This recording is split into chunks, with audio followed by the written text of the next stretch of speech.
नमस्कार, देवभूमि के दंगल में आप सभी का स्वागत है। मैं हूं आपके साथ यशी शुक्ला और आज देवभूमि के दंगल में बात करेंगे धामी का विकास विपक्ष को नहीं आ रहा रास।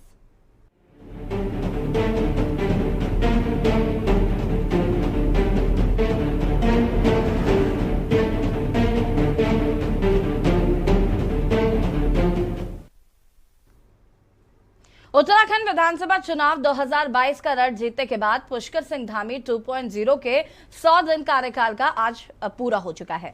शपथ लेने के साथ ही पुष्कर सिंह धामी ने सरकार द्वारा 100 दिन का लेखा जोखा जनता के बीच रखने का टारगेट तय किया, जिसको लेकर भाजपा सरकार ने अपने 100 दिन के कार्यकाल को कार्यक्रम के माध्यम से मनाया। संगठन की ओर से सभी 252 मंडलों में विशाल कार्यक्रमों का आयोजन किया गया। कार्यक्रम में भाजपा सरकार द्वारा 100 दिन के कामों का लेखा जोखा जनता के बीच रखा गया। शासन और प्रशासन की ओर से 100 दिन के रिपोर्ट कार्ड की तैयारियां पहले से ही की जा रही थी।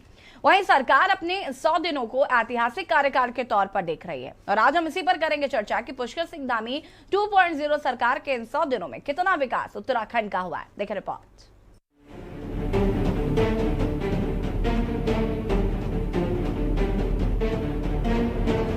उत्तराखंड में सरकार गठन के बाद ही मुख्यमंत्री पुष्कर सिंह धामी ने अपने संग मंत्रियों और सरकार का 100 दिन के विकास कार्यों का लेखा जोखा जनता के बीच रखने की घोषणा की थी।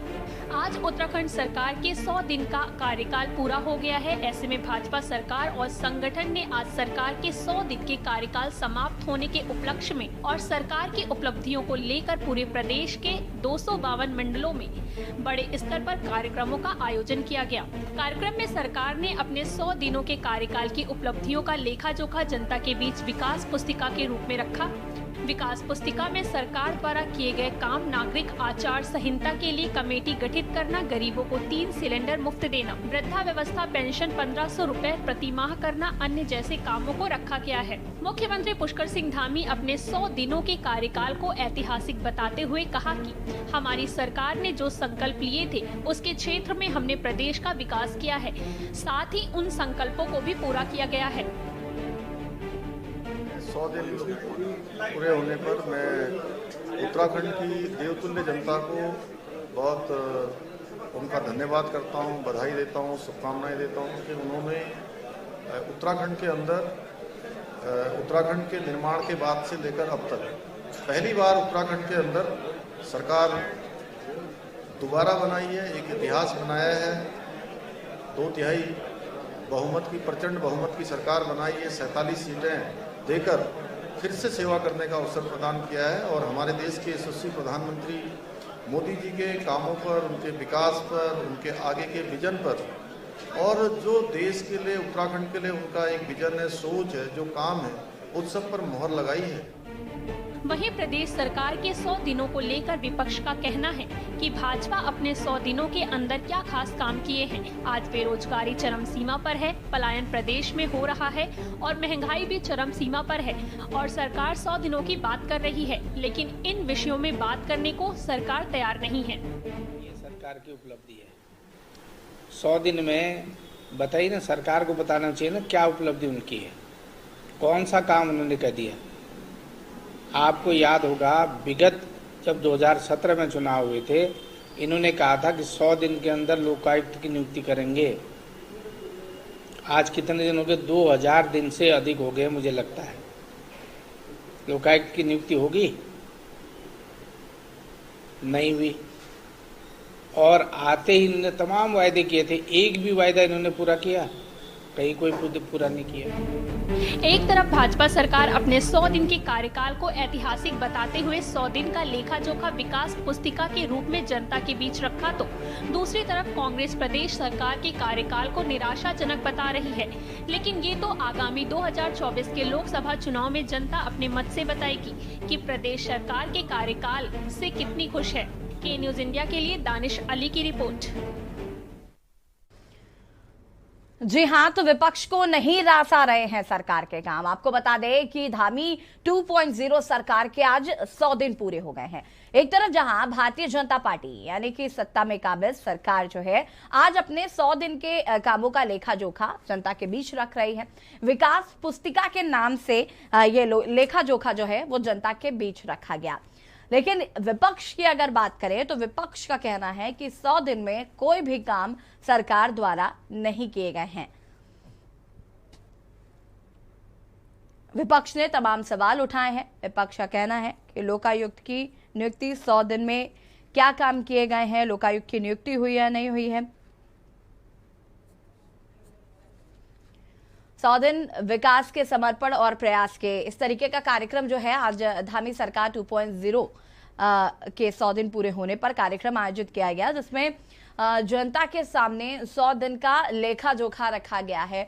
100 दिन में सरकार ने क्या काम किया है उसकी विकास पुस्तिका के नाम से एक पुस्तिका आज जारी की गई है और ये उस कार्यक्रम की ही तस्वीरें हैं जो हम आपको टीवी स्क्रीन पर दिखा रहे हैं। और विपक्ष ऐसा नहीं मानता है। विपक्ष का ऐसा कहना है कि सरकार ने कोई काम नहीं किया इन 100 दिनों में और आज हम इसी पर चर्चा कर रहे हैं और हमारे साथ कुछ मेहमान भी जुड़ चुके हैं, उनसे आपका परिचय करा देते हैं। पीसी थपलियाल जी यूकेडी के नेता हैं, हमारे साथ जुड़ चुके हैं। राजकुमार जायसवाल जी कांग्रेस के प्रवक्ता है, हमारे साथ जुड़ चुके हैं। अन्य और भी लोग हमारे साथ जुड़ेंगे, उनसे आपका परिचय कराएंगे जैसे जैसे लोग आते जाएंगे। पहले राजकुमार जी शुरुआत में आपसे करूंगी, क्या प्रतिक्रिया है? आज 100 दिन पूरे हुए हैं धामी सरकार को और इसे बहुत हर्षोल्लास के साथ आज उत्तराखंड में मनाया जा रहा था, जगह जगह पर कार्यक्रम किए जा रहे थे। हमने देखा विकास पुस्तिका के नाम से एक पुस्तिका भी जारी की गई है, क्या कहना है? समर्पण और प्रयास तो बहुत अच्छे शब्द भारतीय जनता पार्टी ने इस पुस्तिका के नाम को दिया है और निश्चित रूप से 3 महीने की इनकी सरकार हो गई है, 100 दिन हो गए इनके। जो उत्तराखंड के लोगों ने उम्मीद की थी कि चलो सरकार बन गई है, रोजगार मिलेंगे, शिक्षा और स्वास्थ्य की स्थिति अच्छी होगी हमारी और भू माफियाओं पे, खनन माफियाओं पे, इन तरह के शिक्षा माफियाओं पे इन पे लगाम लगेगी जी। तो मुख्यमंत्री जी ने अपने का जो समर्पण और प्रयास था जनता के प्रति दिखाई नहीं दिया। जो इनका समर्पण है कहीं ना कहीं माफियाओं के प्रति है और प्रयास भी है कि उनको कानून के चुंगल से कैसे बचाया जाए, अधिक से अधिक धन अर्जन कैसे किया जाए। आज आपके मुख्यमंत्रियों का जो आपके मंत्रियों का है, आप उनका भी 100 दिन का रिपोर्ट कार्ड भेजिए। क्या किया उन लोगों ने? सिर्फ उगाही करी है और जो सड़कें बन चुकी थी उनको दोबारा बनाकर उससे उगाही करिए। आप 100 दिन का अपना समर्पण और प्रयास किसके लिए था ये बताइए, जनता को बताना पड़ेगा इनको। कि जनता बड़ी उम्मीद के साथ सरकार जब बनती है तो उम्मीद रहती है कि रोजगार सृजन सबसे बड़ा प्रयास होना चाहिए जी। उत्तराखंड में जहां उद्योग नहीं है, जहां पर हम लोग दूसरे सोर्सेज नहीं है, फैक्ट्रियां नहीं है, खेती नहीं है, कुछ हो नहीं सकता, तो ऐसी स्थिति में हम लोग उम्मीद करते हैं सरकार के द्वारा प्रायोजित योजनाओं से सबसे अधिक यहाँ पे नौकरियां हो। नौकरियां तो आपने उपार्जित नहीं करी, उल्टा कहीं ना कहीं आप सब जगह गीत गाते हैं कि हमने काम किया। सारे काम नरेंद्र मोदी जी गिनवाते हैं, तो आप ये अग्निवीर की योजना को भी गिनवाइए। जो उत्तराखंड के सबसे अधिक जो रोजगार देने वाला हमारा कोई विभाग है, तो देश में कहीं ना कहीं सेना सबसे अधिक रोजगार मिलता है, उसको ही आपने बंद कर दिया। हजारों बच्चों का आपने मेडिकल लिया, प्रैक्टिकल लिया, एग्जाम भी लिया और उन सबकी फीस भी जमा करी, उनके एडमिशन भी कराए और लास्ट में किसी को नौकरी दी, सबकी कैंसिल करके आपने अग्निवीर में डाल दी कि अब दोबारा अग्निवीर के माध्यम से आइए। आज देश में सबसे बड़ा यदि किसी नुकसान हुआ है तो उत्तराखंड की जनता को हुआ है, उनके बच्चों को है, हमारे युवाओं का नुकसान हुआ है इस योजना से। नरेंद्र मोदी जी जो लाते हैं, हर योजना को नरेंद्र मोदी जी के नाम पे गाते हैं, 4 धाम योजना, दूसरी योजना हो, आज इसको भी गाए ना कि आज उत्तराखंड का कितना नुकसान किया इन लोगों ने। अगर ये निश्चित रूप से अगर इतने होशियार थे, चुनाव से पहले लेके आते तो हमारे युवा इनको बताते किस तरह से आपने हमें बेरोजगारी की सबसे बड़ी उसमें लाकर मुसीबत में खड़ा कर दिया है। तो 100 दिन में आप बताइए कि आपने कितने लोगों को रोजगार दिया है, उसकी एक लिस्ट भी जारी कीजिए। ठीक है राजकुमार जी, वापस आऊंगी मैं आपके पास। पीसी थपलियाल जी वरिष्ठ यूकेडी नेता है, हमारे साथ जुड़े हुए हैं। पीसी थपलियाल जी, क्या कुछ कहना है 100 दिन के विकास के, समर्पण के और प्रयास के? ये कार्यक्रम का नाम था और विकास पुस्तिका के नाम से एक पुस्तिका जो है उसका भी विमोचन किया गया है।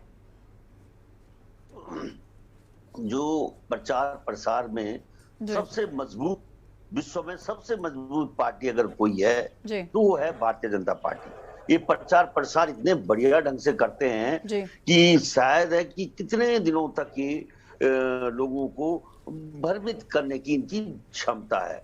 अब हम देख रहे हैं कि भारतीय जनता पार्टी के जो जो मुख्यमंत्री आज दिन तक मेरे राज्य को मिले, राज्य बनने के बाद, उसमें सबसे पहले हमारे खंडूरी साहब थे। खंडूरी साहब ने अच्छे प्रयास किए, लेकिन उनको बहुत दिन तक नहीं रहने दिया, तो उसके बाद परिवर्तन हुआ, निसंग जी आए। इस तरह से करते करते जो नए लड़के जो मुख्यमंत्री के रूप में भारतीय जनता पार्टी हमारे आगे परोस रही है, उनकी अनुभवहीनता हमारे लिए वरदान बनने की जगह में अभिशाप बनती जा रही है। उसमें सबसे प्रमुख ये है कि जब कोई भी मुख्यमंत्री जब आता है तो अति उत्साहित होकर आता है, जैसे यंग बछड़ा ये सोचता है कि मैं खेत को फटाक से जोत दूंगा, लेकिन शाम को जब वो वापस आता है उसकी जीभ निकली होती है। वही स्थिति हमारे मुख्यमंत्री जी की है। उछल कूद बहुत अच्छे ढंग से कर रहे हैं, क्योंकि बिगिनिंग जो बैट्समैनशिप है उसमें वो दिखा रहे हैं कि मेरे पे बड़ी जिम्मेदारी, क्योंकि उत्तराखंड का जो संस्कार है उसमें दादा भूले माने बुजुर्गों को महत्व दिया जाता है हमारे समाज में, और उनकी बात को उनके अनुभव के साथ मेरा समाज चलता है। पहली बार भारतीय जनता पार्टी ने इस प्रथा को, इस परंपरा को तोड़ते हुए युवा को हमारे ऊपर थोपा है, और वो युवा ये चाहता है, दिखाना चाहता है कि मैं अनुभवशील हूं। तो उसका सबसे बड़ा पहला कदम था कि साहब मैं उत्तराखंड के जो इतने सालों से परिसंपत्तियां लटकी हुई हैं 20-22 साल से, उन परिसंपत्तियों का हल निकालूंगा। और उसके बाद वो लखनऊ गए और उछल कूद मचाकर थपलियाल जी आगे मैं इस पर विस्तार से चर्चा जरूर करूंगी, और इन तमाम मुद्दों पर भी हम इसके जवाब भी जरूर लेंगे। हमारे साथ और भी मेहमान जुड़ चुके हैं, उनसे परिचय करा देते हैं। संजीव वर्मा जी भारतीय जनता पार्टी के प्रवक्ता हमारे साथ जुड़ चुके हैं, बहुत बहुत स्वागत है आपका। उमा सिसोदिया जी आम आदमी पार्टी की प्रवक्ता हमारे साथ जुड़ चुकी हैं, आपका भी बहुत बहुत स्वागत है। और नरेंद्र शेट्टी जी भी हमारे साथ जुड़ रहे हैं, वरिष्ठ पत्रकार है, आपका भी बहुत बहुत स्वागत है। आप सभी से आगे चर्चा को आगे बढ़ाएंगे, लेकिन इसी बीच महाराष्ट्र से बड़ी खबर आपको बता देते हैं। महाराष्ट्र से इस वक्त की बड़ी और अहम खबर, एकनाथ शिंदे होंगे महाराष्ट्र के नए सीएम। इस वक्त की बड़ी खबर आपको हम बता रहे हैं महाराष्ट्र से। देवेंद्र फडणवीस ने किया नाम का ऐलान। आपको बता दें कि एकनाथ शिंदे महाराष्ट्र के नए सीएम होंगे। एकनाथ शिंदे लेंगे सीएम पद की शपथ। आपको बता दें कि अभी तक चर्चाएं जो चल रही थी कि डिप्टी सीएम के पद पर होंगे एकनाथ शिंदे, लेकिन एक कह सकते हैं कि भारतीय जनता पार्टी का ये मास्टर स्ट्रोक भी हो सकता है। एकनाथ शिंदे महाराष्ट्र के नए सीएम होंगे। इस वक्त की बड़ी खबर, महाराष्ट्र की राजनीति से जुड़ी इस वक्त की बड़ी खबर है ये। देवेंद्र फडणवीस ने किया नाम का ऐलान कि कांग्रेस एनसीपी के साथ हम नहीं रह सकते और ये गठबंधन तोड़ा जाए, किंतु उनकी मांग मंजूर नहीं हुई। माननीय उद्धव जी ने हिंदुत्व छोड़ दिया, विचारों को छोड़ दिया और अपने विधायकों से ज्यादा कांग्रेस और एनसीपी की बात दिल को लगाकर रखी और उन्हें ही महत्व दिया। इसके चलते इन विधायकों ने अपनी आवाज बुलंद की। मैं इसको बगावत नहीं कहूंगा, ये आवाज बुलंद की, और आवाज बुलंद करके इन विधायकों ने ये कहा कि आप बाहर निकलिए, नहीं तो हम इनके साथ नहीं रहेंगे। और ऐसे समय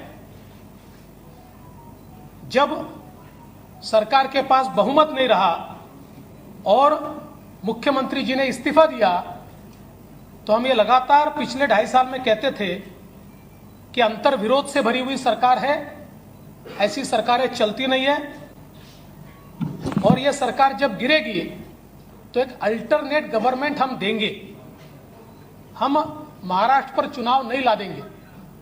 इसलिए एकनाथ शिंदे जी के साथ शिवसेना जो है, शिवसेना के नेता के रूप में आज उन्होंने मुख्यमंत्री पद के लिए अपना क्लेम माननीय राज्यपाल जी को दिया। भारतीय जनता पार्टी के हमारे गुट ने उनको पूरा समर्थन दिया। हमारे 106 और उसके साथ साथ उनके साथ और हमारे साथ जो इंडिपेंडेंट्स और छोटी पार्टियां हैं, इन सभी के समर्थन का पत्र आज हमने सौंपा है और गवर्नर साहब ने श्री एकनाथ शिंदे जी को 7:30 बजे शपथ के लिए न्योता दिया है।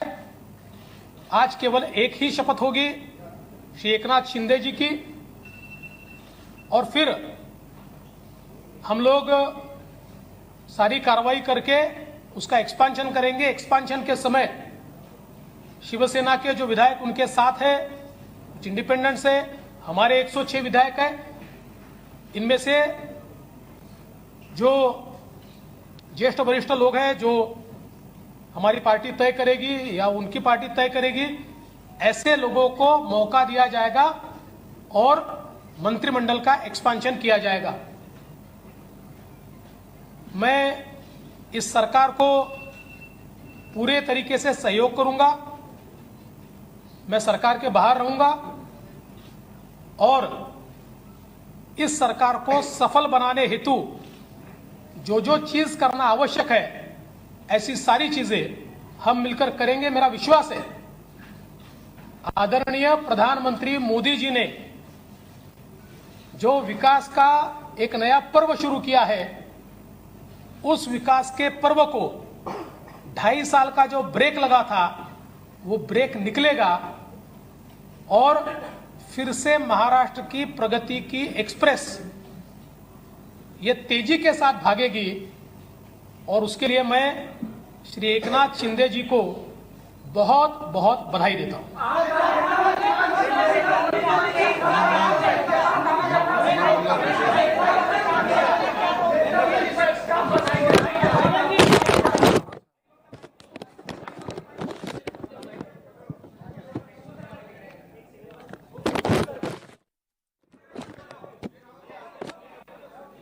चालू है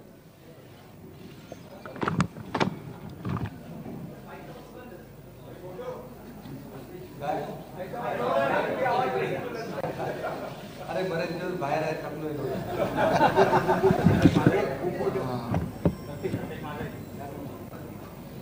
आजच्या पत्रकार परिषदेमध्ये उपस्थित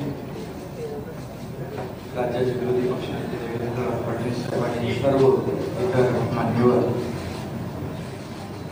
आणि पत्रकार बांधव,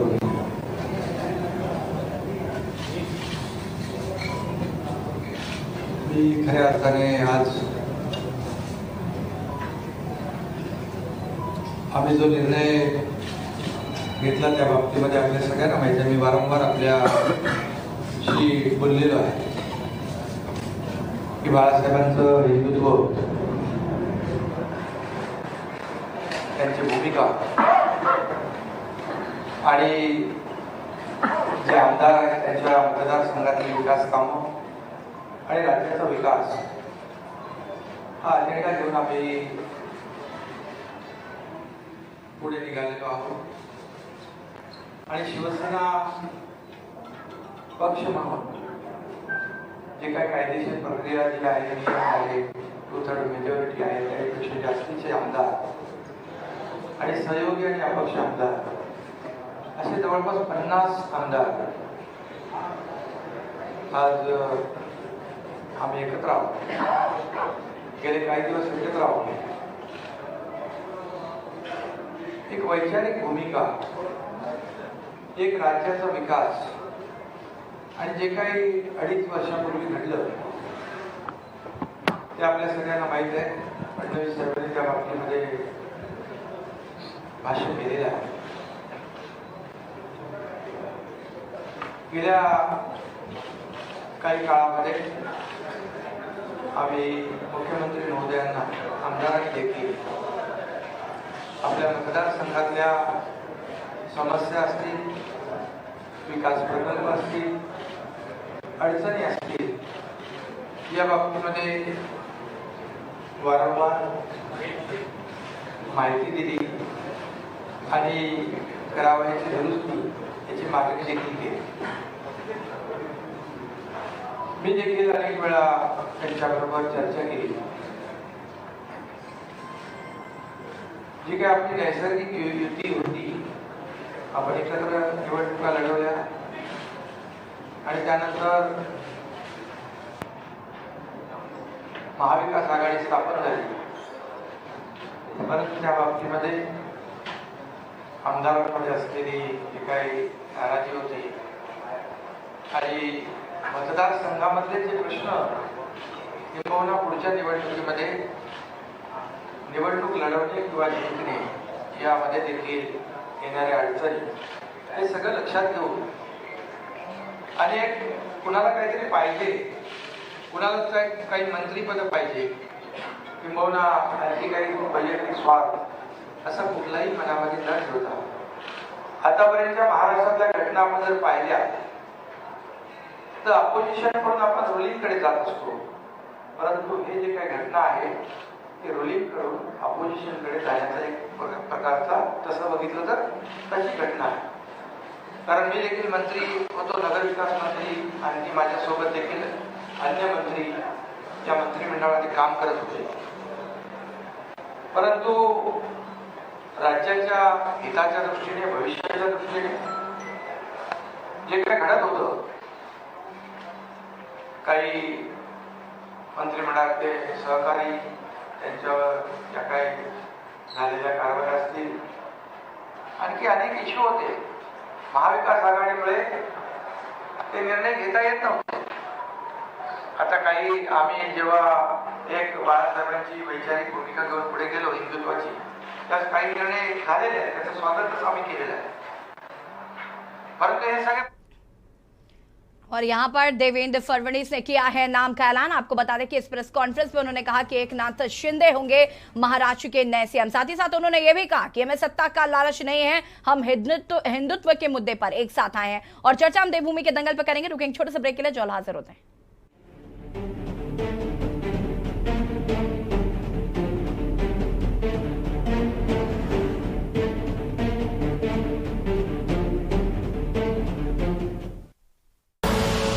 आप देख रहे हैं के न्यूज, खबरों का सारथी।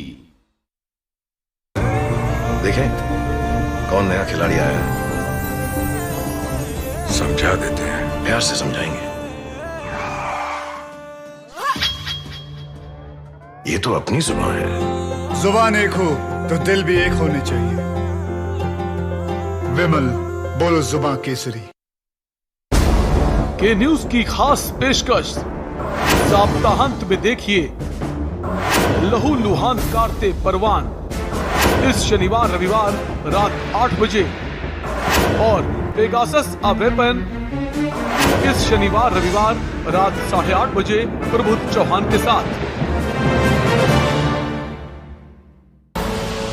आप देख रहे हैं के न्यूज, खबरों का सारथी।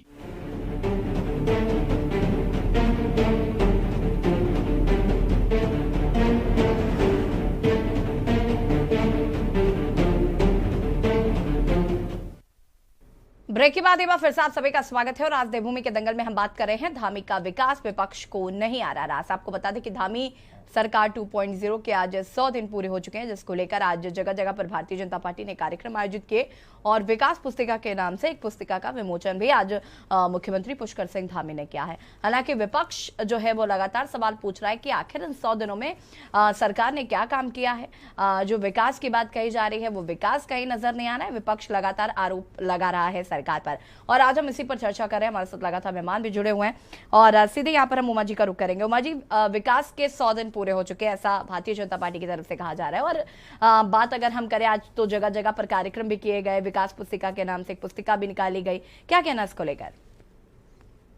देखिए, सबसे पहले तो मेरा प्रश्न बीजेपी से ये है कि धामी जी के आज 100 दिन आज गिन रहे हैं। कौन से मुख्यमंत्री धामी के उस हारे हुए विधायक की जो कटिवा से चुनाव हार कर विधानसभा नहीं पहुंच पाते हैं लेकिन उनको मुख्यमंत्री बना दिया जाता है, या फिर वो मुख्यमंत्री जो अभी अभी कुछ दिनों पहले ही चंपावत से चुनाव जीते हैं। तो 100 दिन धामी जी कौन से मुख्यमंत्री की आप बात कर रहे हैं? अगर हम उस हारे हुए विधायक की बात करते हैं जिनको हमारे उत्तराखंड का मुख्यमंत्री बना दिया गया, तो वो विधायक महोदय तो सिर्फ अपने चुनाव में लगे रहे, चंपावत के चुनाव में वो दिन रात लगे रहे। मैं नहीं समझती कि इन 100 दिनों में धामी जी ने एज अ मुख्यमंत्री कोई कार्य यहाँ पर किया होगा, क्योंकि उनका सबसे पहला एम तो ये था कि मैं किसी तरह अपना चंपावत का जो चुनाव है वो मैं जीतूं और विधानसभा पहुंचूं। बात विधानसभा पहुंचने की नहीं है, बात ये थी कि अगर ये चंपावत का चुनाव में हार जाऊंगा या बीजेपी की पूरी सरकार पूरा संगठन जिस तरह से चंपावत के चुनाव में धामी जी के साथ लगा, वो उनकी मजबूरी भी थी, चाहे वो चंपावत चुनाव धामी जी हार ही नहीं सकते थे। तो मैं समझती हूँ कि इन 100 दिनों में वो दिन तो माइनस कर ही देने चाहिए जब तक कि वो धामी जी वहां जो चंपावत के चुनाव में अपने आप को बिजी रख पाए। उसके बाद जो आज आप लोगों ने एक बुकलेट जारी की है, सबसे पहले तो मैं जानना चाहती हूँ कि जो बुकलेट मेरी जनरल नॉलेज नहीं है, मैं आपके टीवी के माध्यम से भी वर्मा जी से इस सवाल को कर रही हूँ कि जो बुकलेट छापी गई है, क्या इसका पैसा बीजेपी के संगठन ने दिया है या ये पैसा सरकार की तरफ से आया है? अगर ये पैसा सरकार की तरफ से आया है तो मुझे उस पर ऑब्जेक्शन है। अगर बीजेपी के संगठन की तरफ से आया है तो ठीक है भाई, आपका पैसा आप लोगों ने चंदा इकट्ठा किया और धामी जी के लिए 100 ये जो बुकलेट है ये आप लोगों ने छाप दी। मेरा सबसे बड़ा प्रश्न ये है, अगर धामी जी ने वाकई में इतने बेहतरीन काम इन 100 दिनों में कर दिए तो आप लोगों को बुकलेट छपवाने की क्या आवश्यकता आन पड़ी थी? मैं तो मीडिया से भी ये प्रश्न करना चाहूंगी कि आपको जनता के बीच में जाकर जनता से पूछना चाहिए, क्या धामी जी ने 100 दिनों में जो काम किए हैं जनता उन कामों को जानती है, या धामी जी सिर्फ बुकलेट में और अखबारों में बड़े बड़े फ्रंट पेज के इश्तिहार देकर अपने आप को ये बताने की कोशिश कर रहे हैं उत्तराखंड में कि देखिए मैंने ये काम किए हैं? अगर वाकई में धामी जी ने काम किए होते इन 100 दिनों में तो जनता अपने आप बोलती, जनता को नजर आता बाहर करना।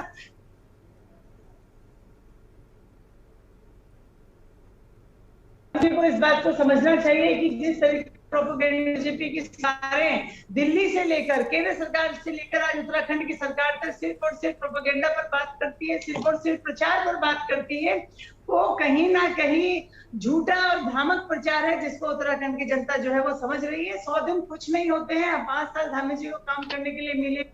बहुत बेहतर होगा कि धामी जी अगले 1 साल के काम पर फोकस करें और अगले 5 सालों के कामों पर एक चरणबद्ध तरीके से फोकस करें। खाली 100 दिन में सिर्फ शगुफे छोड़े जाते हैं, 100 दिन में काम नहीं हुआ करते। और वर्मा जी मेरी बात का जरूर जवाब दीजिएगा कि जो पैसे जो बुकलेट को छापने के दिए बीजेपी संगठन ने दिया। और हाँ, एक ऑब्जेक्शन और, धामी जी ने जो अपनी जो 100 दिन का जो प्रचार धामी जी ने किया है कि भाई मैंने ये काम किया, वो उन्होंने आरएसएस के सामने रखा है। ये कौन सी परिपाटी है कि बीजेपी की उत्तराखंड की सरकार, चुनी हुई सरकार आरएसएस को बताती है कि हमने 100 दिन के अंदर ये काम किए हैं? हम लोगों के लोकतंत्र है, हम किसी एक संगठन को काम बताने वाले लोग नहीं है कि हमें एक संगठन विशेष को हमारी सरकार ये बताए कि हमने ये काम किया है। ठीक है, आरएसएस एक संगठन है, उसमें बहुत सारे लोग जुड़े हुए हैं, लेकिन क्या आरएसएस ये हमारे उत्तराखंड की सरकार मतलब इतनी मैं कहती हूँ पंगु हो गई है कि उत्तराखंड की सरकार को जनता के सामने बताने की बजाय, पत्रकारों के सामने बताने की बजाय, विपक्ष के सामने आकर बताने की बजाय उनको आरएसएस को अपना रिपोर्ट कार्ड दिखाना पड़ रहा है कहीं ना कहीं। उमा जी वापस आऊंगी, मैं इस पर विस्तार से चर्चा करेंगे। संजीव जी जवाब दीजिए भाई। देखिए, मेरी आवाज सुन पा रहे हैं? जी जी, अपनी बात को पूरा कर सकते हैं आप। देखिए, सबसे पहले तो आज सरकार, धामी 2 सरकार के 100 दिन सफलतापूर्वक पूर्ण हुए हैं। उसके लिए मैं अपने माननीय मुख्यमंत्री श्रीमान पुष्कर सिंह धामी जी को बधाई और शुभकामनाएं प्रेषित करता हूं, और तमाम जनता की ओर से, तमाम उत्तराखंड की जनता की ओर से। और देखिए, जिस प्रकार से विजन 2025 की ओर हम लोग आगे बढ़ रहे हैं, और जो हमारा विजन है कि 2025 में उत्तराखंड को हमने देश का एक सर्वश्रेष्ठ राज्य बनाना है, उस दिशा में हम लोग काम कर रहे हैं। और जो हमारे दृष्टि पत्र में जो हमने जनता के साथ वायदे किए हैं, उनके ऊपर किस तरह से हम पूरी तरह से खरा उतरे और जनता के प्रति जो हमारी जवाबदेही है उसका भी हम अच्छे से निर्वहन कर सके। जिस प्रकार से माननीय मुख्यमंत्री जी ने चुनाव के दौरान यूनिफॉर्म सिविल कोड का पहले ही कैबिनेट में लाने का जो जनता के साथ वायदा किया था, उसको हम लोगों ने अक्षरशः पूर्ण किया है। हमारी सरकार ने अक्षरशः उसका पूर्ण किया है। पहली ही बैठक में, कैबिनेट बैठक में उसका एजेंडा लाया गया, उसकी बात को लाया, ड्राफ्ट को लाया गया, और अगले 6 महीने के अंदर इसके ऊपर जो भी कार्यवाही होनी है ड्राफ्ट के ऊपर, उसको भी हम करेंगे। 5 करोड़ रुपए का उसके ऊपर हमने एक जो बजट का प्रोविजन है वो भी निर्धारित कर दिया है।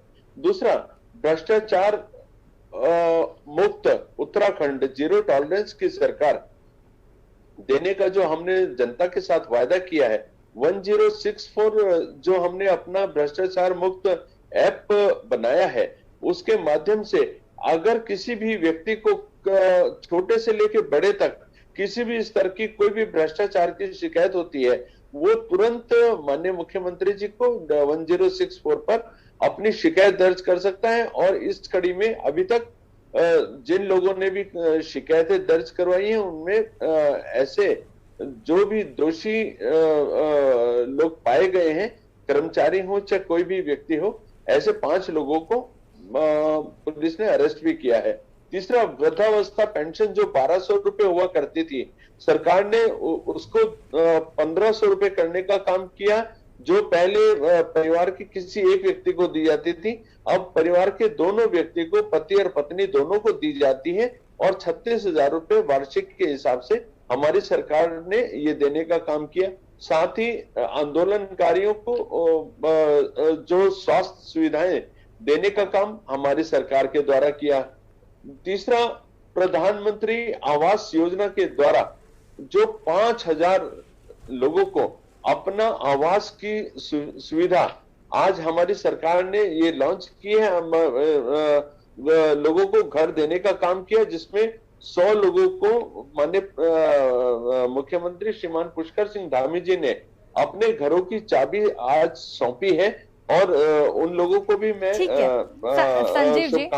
संजीव जी, इस पर हम आगे भी विस्तार से चर्चा कर लेंगे, लेकिन उमा जी ने आपसे जो सवाल पूछा था उसका जवाब भी मैं जरूर लेंगी, लेकिन उससे पहले मैं नरेंद्र जी का रुख करना चाहूंगी। नरेंद्र जी, क्या कुछ कहना है? धामी सरकार के 100 दिन पूरे हो चुके हैं और आज से बहुत अच्छे से सेलिब्रेट किया भारतीय जनता पार्टी ने, लेकिन विपक्ष कहीं ना कहीं इसको उस तरीके से नहीं देख रहा है। विपक्ष का कहना है कि जो वादे किए गए थे वो पूरे नहीं किए गए, विकास पुस्तिका का विमोचन करने की जरूरत नहीं थी।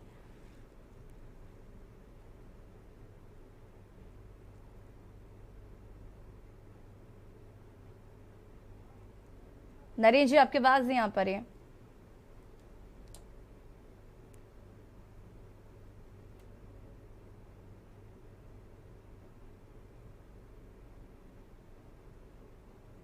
नरेंद्र जी की आवाज हम तक नहीं आ पा रही, उन्हें फिर से कनेक्ट करने की हम कोशिश करते हैं। उमा जी का जो सवाल था, संजीव जी मैं आपके पास आऊंगी, उसका जवाब मैं जरूर चाहूंगी। जी जी जी संजीव जी। जी मेरी बात अधूरी रह गई थी। जिस तरह से हमने जो जनता के साथ अपने दृष्टि पत्र में वायदे किए थे, 3 सिलेंडर मुफ्त देने का जो हमने वायदा किया था, उसका हमने पालन किया है। और अंत्योदय कार्ड के जितने कार्ड होल्डर्स हैं उनको हमने 3 सिलेंडर देने का काम आरंभ कर दिया है। और जिस प्रकार से माननीय पुष्कर सिंह धामी जी जो एक प्रचंड बहुमत की, जिन्होंने सरकार दी, जिनके नेतृत्व में एक प्रचंड बहुमत की धामी 2 सरकार बनी है, जिन्होंने एक माननीय पुष्कर सिंह धामी जी जिनके नेतृत्व में उत्तराखंड ने एक बड़ा मिथक तोड़ने का काम किया है, जहां लोग बोलते थे कि एक बार भारतीय जनता पार्टी एक बार कांग्रेस, तो ये मिथक हम लोगों ने तोड़ा है और पुनः 47 सीटों के एक बड़े आंकड़े के साथ हमने धामी 2 सरकार यहाँ पर पुनर्स्थापित की है। और आप देखिएगा चंपावत का उपचुनाव हो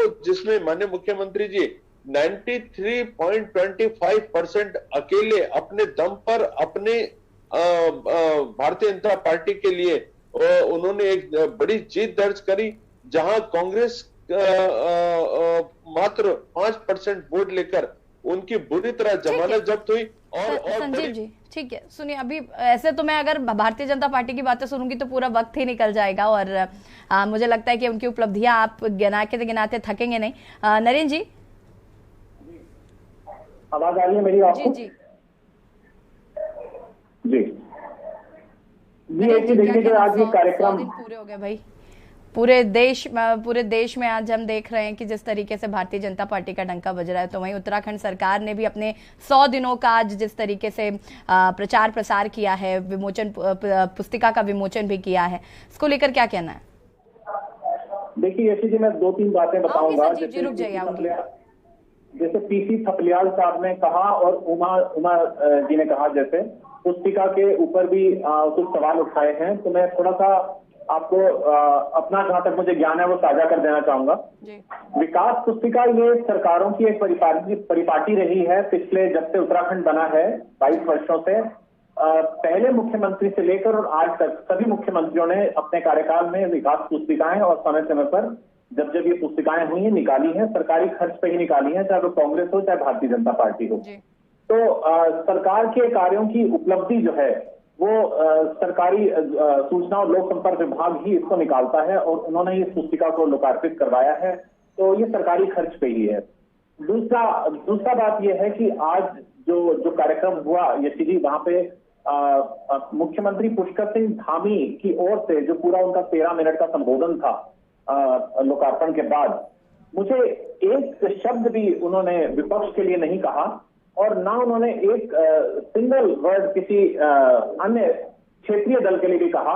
और जो कुछ भी उन्होंने गिनवाया, अपनी उपलब्धियां गिनवाई, और अमूमन में पहले भी जो कार्यक्रम होते आए हैं इस तरीके के, जो स्थापना दिवस पे या विकास पुस्तिकाएं लोकार्पित होती थी, तो उसमें देखा गया था कि मुख्यमंत्री विपक्ष पर भी बहुत कटाक्ष, हमें कार्य नहीं किया जाने देता और हमें बाधाएं डालता है विपक्ष, या हमें सहयोग नहीं करता। तो आज एक अलग उनका अंदाज दिखा कि उन्होंने विपक्ष का नाम भी नहीं लिया पूरे अपने संबोधन में।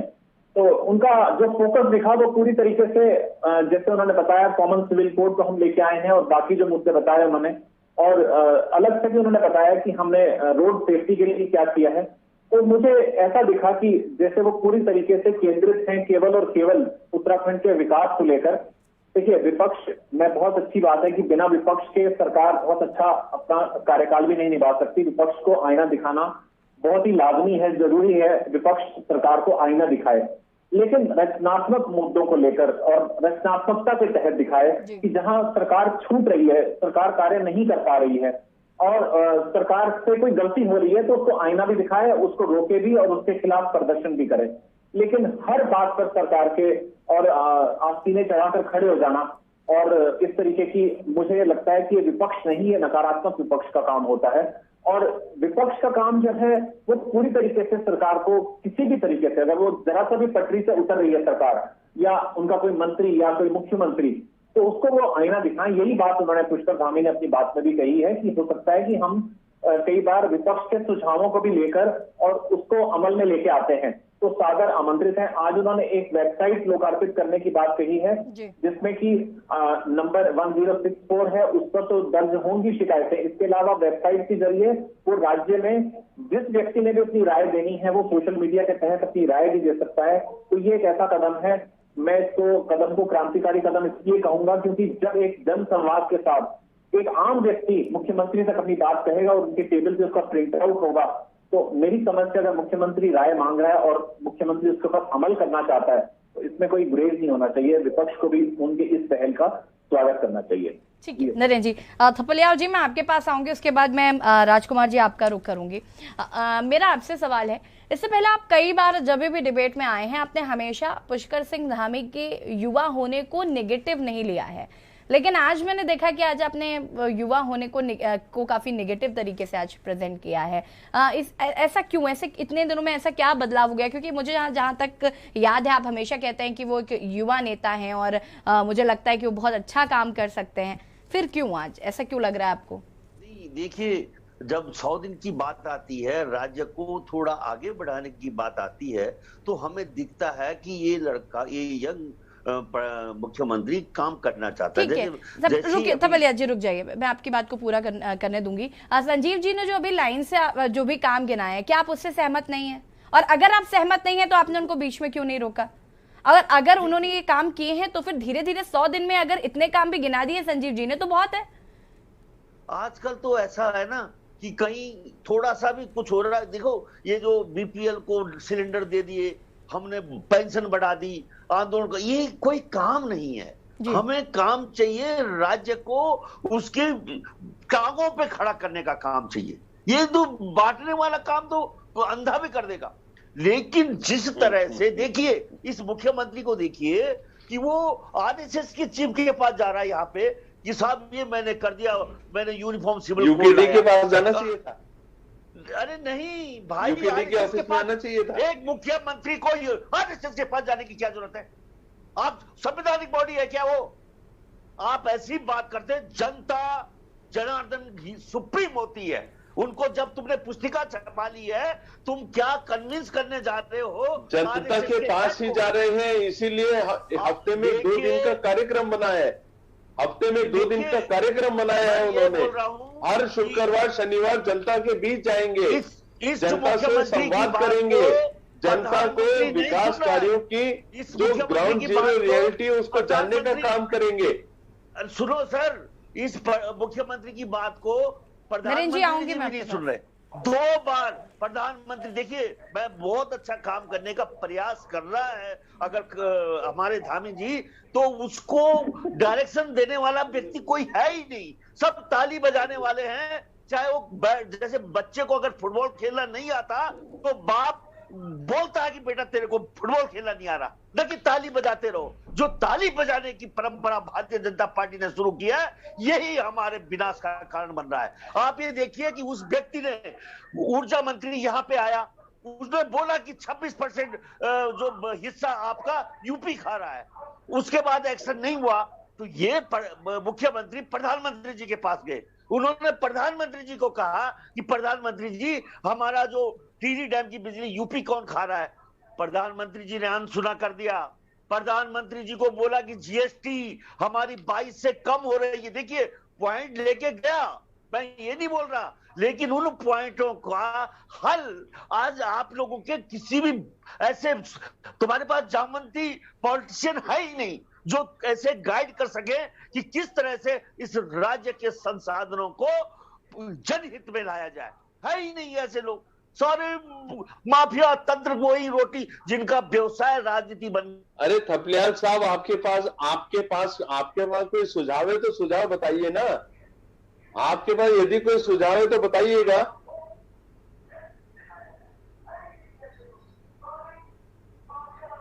थपलियाल जी आपकी बात नहीं आ पा रही है। थपलियाल जी आपकी आवाज नहीं आ पा रही है। तो फिर क्या होगा? अगर नहीं दिखता है तो हमें चिंताएं होती है, इसलिए इन चिंताओं का निराकरण करना चाहिए। प्रवक्ता जी, ये सिलेंडर दे दिए, अलाना दे दिया, पेंशन दे दी, इससे काम नहीं चलेगा। गरीब राज्य में ऐसे मत बांटो। नरेंद्र जी आप कुछ कह रहे हैं?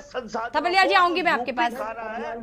थपलियाल जी आऊंगी मैं आपके पास, रुक जाए। नरेंद्र जी कुछ कह रहे हैं? नरेंद्र जी, मैं थपलियाल जी की एक बात यही मैं समझ ही नहीं पाया पिछली कम से कम 2 दर्जन डिबेट में जी। थपलियाल साहब जब भी बात करते हैं पुष्कर सिंह धामी जी के लिए तो ये कहते हैं कि ये लड़का जो है ये उछल कूद कर रहा है, और जब भी ये संबोधित करते हैं भुवन चंद खंडूरी तो कहते हैं माननीय पूर्व मुख्यमंत्री भुवन चंद खंडूरी।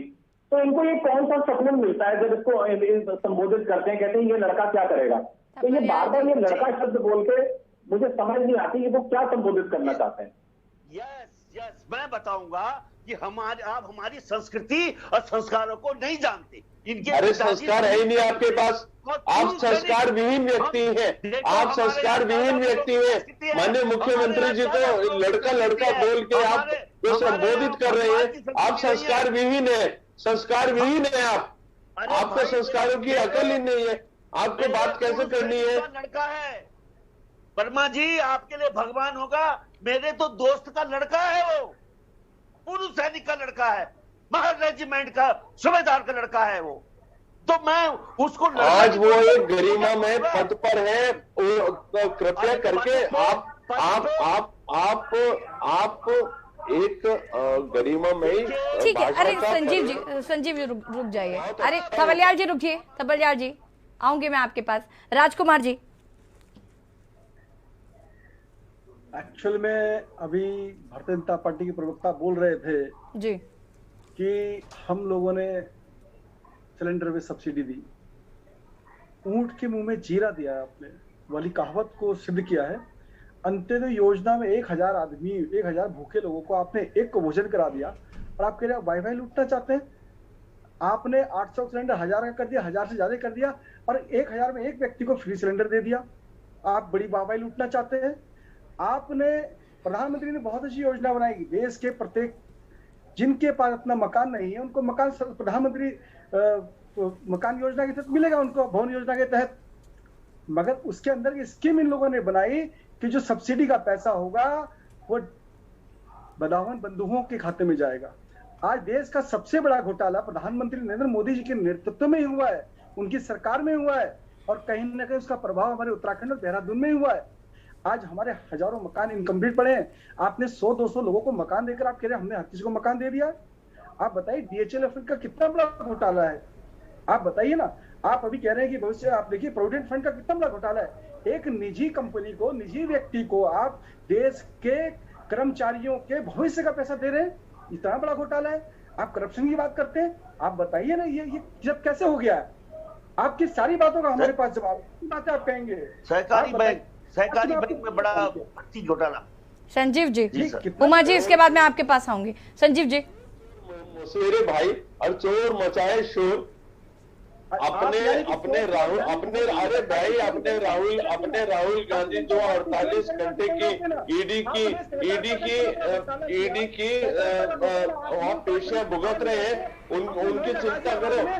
जो ईडी की पेशियां भुगत रहे हैं उनकी चिंता करो। 5000 स्वतंत्रता सेनानियों का जो हिस्सा खा गए, 5000 स्वतंत्रता सेनानियों का जो हिस्सा खा गए, 5000 करोड़ रुपए की नेशनल हेराल्ड का।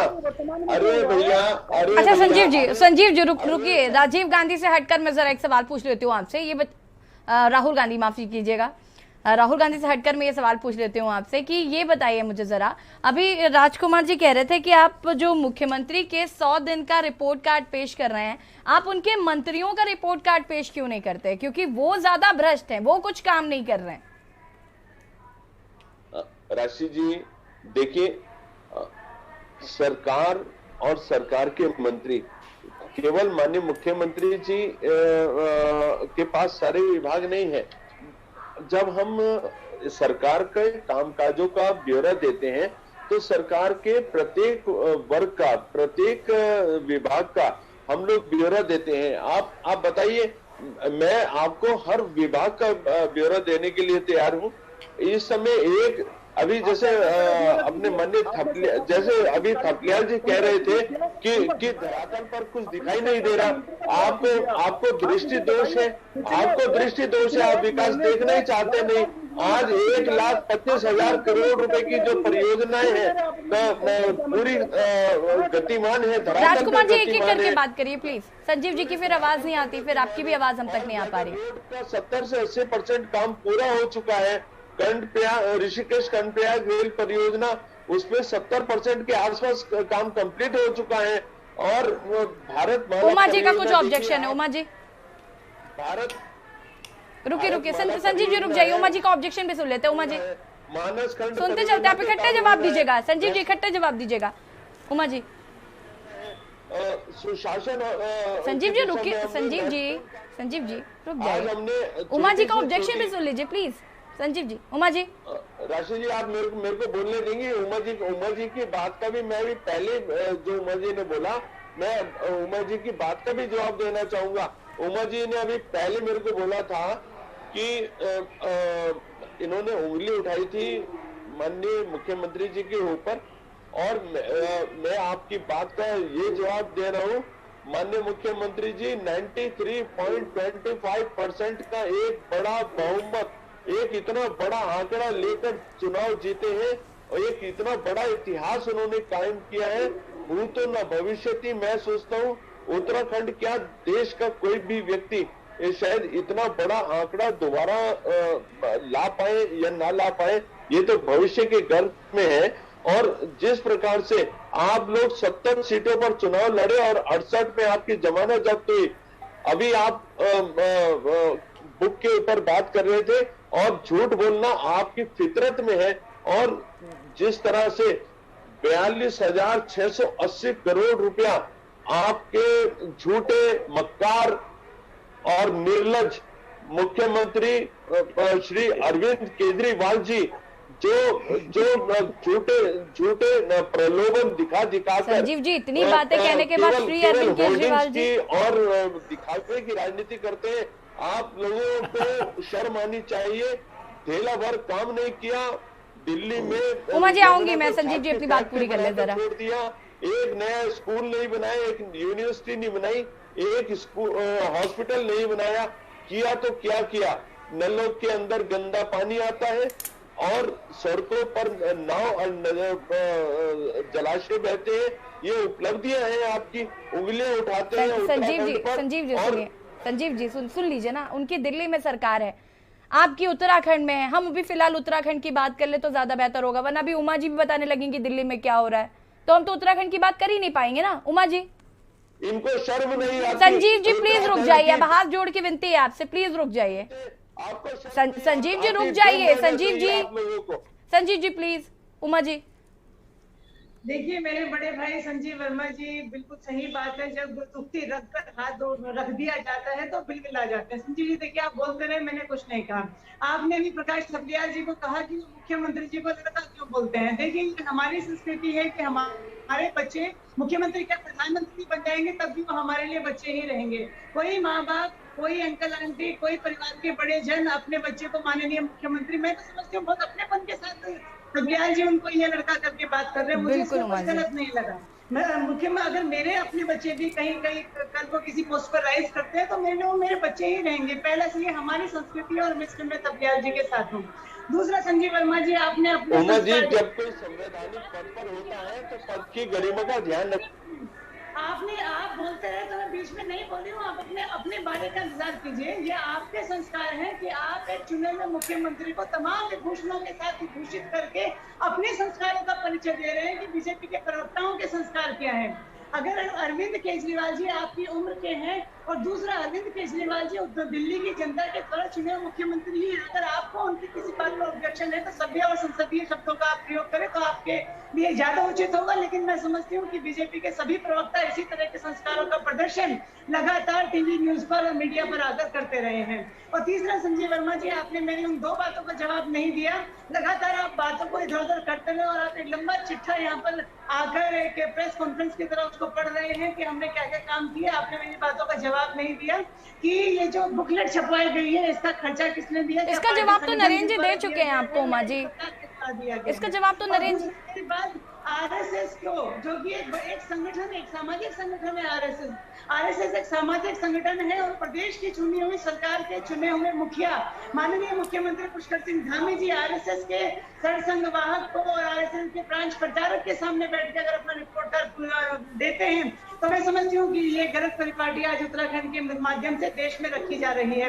ऐसा ना हो कि कल को किसी और के सरकार यहाँ पर बने बीजेपी के अलावा और वो अपने ऐसे ही आकाओं को, अपने ऐसे ही संगठन है। उमा जी, वक्त की भी कमी है। राजकुमार जी, बहुत कम शब्दों में मैं आपकी एक प्रतिक्रिया चाहूंगी, इसके बाद संजीव जी मैं आपसे ही जवाब लूंगी। इसके बाद संजीव जी रुक जाइए, वक्त की कमी है चूंकि हमारे पास, हमें सबकी प्रतिक्रिया लेनी। राजकुमार जी,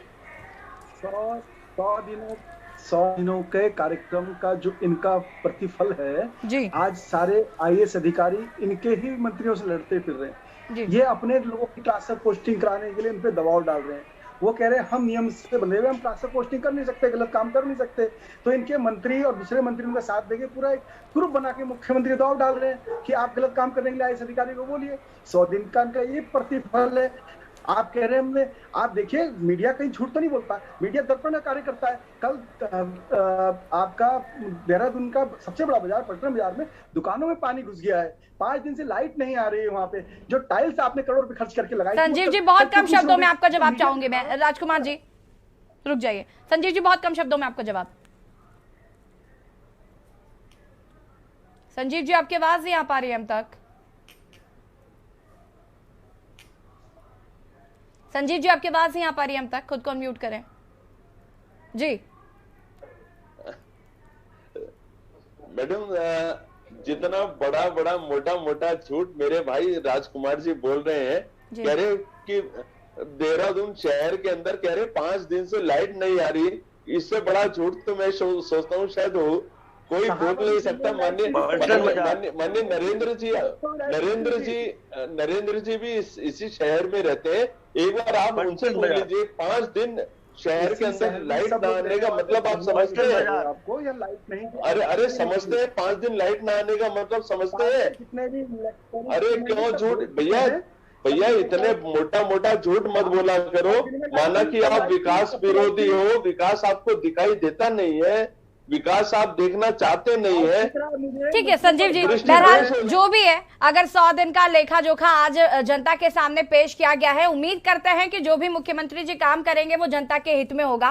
फिलहाल आप सभी का बहुत बहुत शुक्रिया चर्चा में शामिल होने के लिए। और आपको बता दें कि आज हम बात कर रहे थे कि धामी 2.0 सरकार के आज 100 दिन पूरे हो चुके हैं। हालांकि विपक्ष तमाम तरीके के सवाल उठा रहा है। विपक्ष का कहना है कि इन 100 दिनों में कोई भी काम नहीं किया गया है। तो वहीं सरकार ने आज एक पुस्तिका भी जारी की है जो कि जनता के लिए है, जिसमें उनके 100 दिन का पूरा ब्यौरा इस बुक में दिया हुआ है। फिलहाल देवभूमि के दंगल में इतना ही। देखते रहिए न्यूज़ इंडिया। नमस्कार। इस कार्यक्रम के प्रायोजक करता है गोल्डी हिंग, कण कण में जान।